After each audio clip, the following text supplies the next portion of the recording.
it's Margaret Manning here, and welcome to 60 and Me. This is the place where women over 60 come to be inspired. And today we're going to be inspired by Dr. Bill Thomas.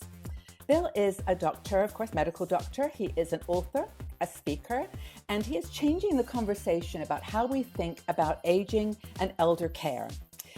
He has a website called changingaging.org, and he is amazing. He does his performances all over the United States to get women talking about the amazing opportunities in their 60s. Welcome, Bill. Thank you for having me, Margaret. And I should say men and women, because your shows are open to both men and women. Oh, yeah. Sure. So I wanted to talk to you today about that comment I just made about women having a voice. And I think that one of the things in my experience with 60 and Me, we have a community of about 500,000 women now that we reach globally. And when I've asked them once, if you were up on stage for 10 minutes for a TED Talk, what would you say? What would you talk about? And it was, some people had some great answers, but a lot of people, many said, it wouldn't matter. Nobody would listen anyway. And when I read that, I felt really, I understood, because it's all about the way society views older people. So this is what you've spent your career, your life doing.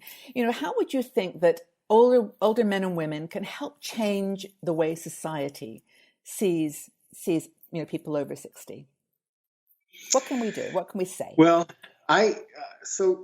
we're very familiar in Western culture in particular with the shift from childhood to adulthood. And what we feel is that for many people, including myself, we were raised in an era where it was children are to be seen and not heard. Yeah, for sure. You remember that, yeah. Of course, and women in particular, it's a very little girls, be good girls, don't say anything. Yeah. So then there's a move into adulthood. And in our culture, adulthood gives you voice, gives you a legitimate place to stand up and be counted. So to speak. Now, what happens very often in our culture is as people in their 60s or 70s or whatever start to feel that their grip on the adult role is been weakened in some way. Say they're no longer in paid employment, perhaps no longer married, perhaps living by themselves, lots of different changes can come. Absolutely. Where the adult role, you don't feel fully invested in the adult role. Yep. What happens is that adult license to speak and be heard is also becomes attenuated or weakened. So true. Now, there's two ways of addressing this. One, and you see this among your friends and allies and people we love. One is for people to grab on to that adult role and hold it as hard as you can. Yeah. And to insist, dang it, I am an adult. And that, for some people that works. Yeah. The trouble is, because you wake up one day older every day, the struggle to emulate that adult role gets harder. And ultimately, you can't fake it anymore. A different path, sort of the other path, is to say, I am so done with being an adult. At it. What I'm going to do is I'm going to leave adulthood behind the way I once left childhood behind. And I'm going to get a new license to be heard. And that license is an elder's license. And I now have a license to speak as an elder, to be in the world as an elder, to influence others as an elder. And, in order to get my elder card, I do actually have to burn my adult card. Let go of the older. Yeah. Yeah. I really love what you're saying here. This is really impressive. And I think in terms of also the fact that even though we give up that adult card, we still have money to spend in businesses and to travel. So we have power in that respect. We are, we're a force still to be acknowledged. And also, because we're living longer and we're wanting to do stuff, be independent, we're feeding innovation with medicine and technology So even though, like you said, we've given up the old adult card, the game of being grown up, it's not that we go into elderhood and sit by the river and knit. Elderhood Oh, is like absolutely. powerful. Let me just say a couple of things. Yeah. The cool thing about elderhood is if you want to sit by the river and knit, do it. It's all good. What elders have that adults don't have. Adults have to run in a very narrow channel. They are constrained and confined in many, many ways. Right. Elders can say, sitting by the river and knitting, fine. Leading a civil rights movement in your city, fine. Starting your own business and growing it, fine. All those things are fine. Yeah. Yeah, you have an open terrain. And what's actually kind of terrifying for some new elders, young elders, is they're so used to the constraints that are applied by adulthood that the open space of elderhood can seem scary. Yeah. And it can seem overwhelming, and people can run back to adulthood for comfort.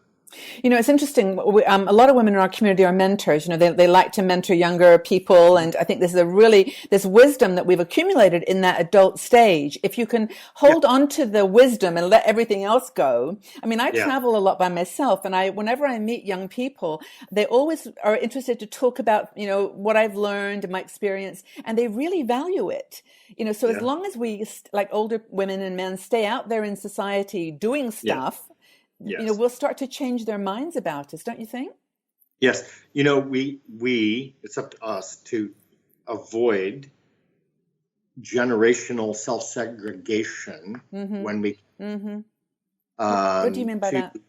Well, or just hanging out with your age group, you mean? Only peer group, yeah. So what's valuable about your group is you're hanging with people who understand and feel the value of connecting across generational lines. Yeah.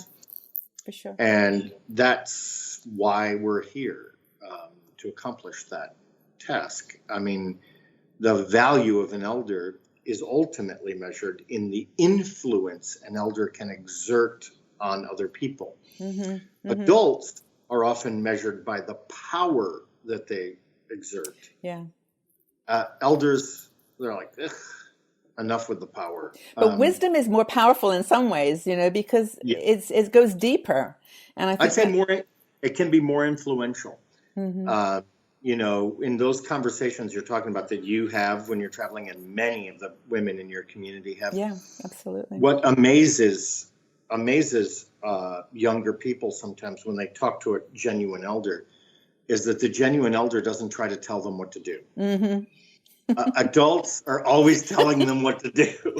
You should do this, you should do that. And more often, a conversation with an elder is more about relationship and feeling and desires, dreams, and less about, you shouldn't buy that car. You should buy this, leave that to the adults. Yeah. Well, we get this thing about society imposing, stereotypes even on younger people. And I know when I left my corporate job and I was chatting with the young women in my, my world, and I was telling them I was starting this new business, and I was like over 60, and it was like, what?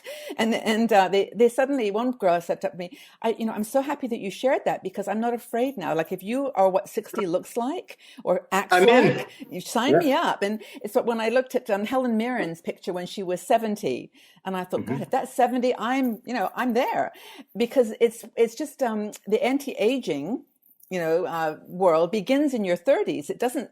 We don't even care in our 60s. We know they're like making it up, truly. But when you're in your 60s, you realize I have seen behind the curtain. Yes, and I know that Wizard of Oz is no wizard. Yeah. And it's not that you have to shatter their image, because in a way, like, that adult world you talked about is dependent on us all buying into the game. Like, you couldn't get up in the morning and do that horrible stuff if you actually believed it didn't make a difference. Right. So there you go. So that's part of the freedom is, so there's a wonderful little quote that says, a crisis is the death of an illusion. Mm.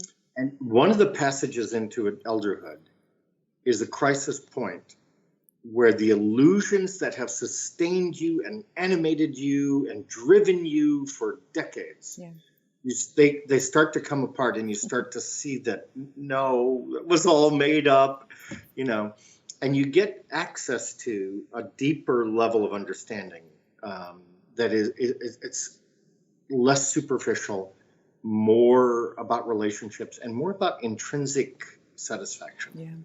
Yeah. Bill, I actually wrote down a quote. I think it's from your book, Second Wind, or at least it was in the review of it. And I want to read it because it's really powerful. It says about getting older. It says, but if older people can learn to go slower, go deeper, and be more connected to themselves, their loved ones, and other members of the community, they can find the wisdom, happiness, and fulfillment that comes with a life that's in balance. And I love that, because I think it's about balance, but I think people seeing us doing that, it inspires them. So it's a gift back to the generation before, don't you think? Yes. We have the role of teaching, largely by example and also through influence, younger people, teaching them how to live. And, we older people know that part of learning how to live is embracing the idea that you're going to make a lot of mistakes, and it's going to be all right. You're going to be all right. And to the degree that we can help younger people gain access to some of those insights earlier in their life, we've made their life better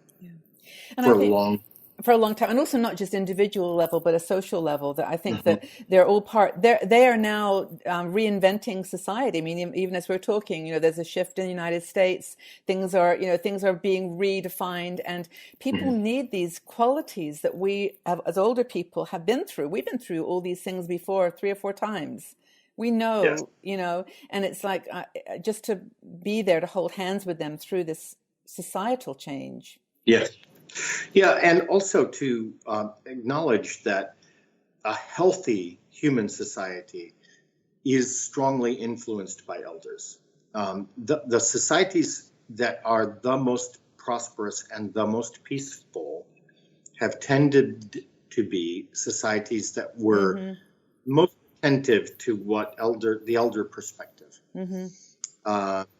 And if you live in a world that's governed by adults without elder supervision, you're living in a dangerous world. Because adults are crazy. I love this whole concept of elderhood and getting my card. I want to get my little permission card. I've got it. I'm taking it. I've made my own card. Actually, I'll offer that to the 60andMe community. That should be our little membership card to 60andMe elderhood. Yeah. It's the next stage of life. And, the reason you hang with such cool people, and the reason they're attracted to the platform you've created, is because these are the people who realize, I'm not done. I've got a whole nother adventure ahead of me. And I'm going to get into it, and I'm going to embody this new adventure. So. Absolutely. It's funny. We have a team of bloggers, that write for us on 60andMe. And yesterday I got an email from one of our people in the 60andMe community saying she'd love to write for us. She says, I'm 88 years old and I've got a lot of stories to tell. And I thought, yes, girl. Yes. And I thought, even if her writing isn't perfect, who cares? I mean, she will tell from her heart what I would like to know. So it's a good journey. It's so interesting. The adultish perspective would be about, the content and the structure and the grammar. And the elderish perspective is, what has she got to teach us? Yeah. I bet it's good. I bet it's very good. And you've told us a lot today. I wish we had more time, and I would love to have lots more conversations. We'll get together again. Sounds great to me. Well, thank you so much, Bill. Have a great rest of your day. And again, many thanks. Take care. You too. Bye-bye. Bye-bye. If you enjoyed this video, please subscribe to our 60andMe YouTube channel and also visit our website. We are a strong and dynamic community of women over 60. We're challenging aging stereotypes, and every day we share fascinating stories, interesting questions, and great conversation.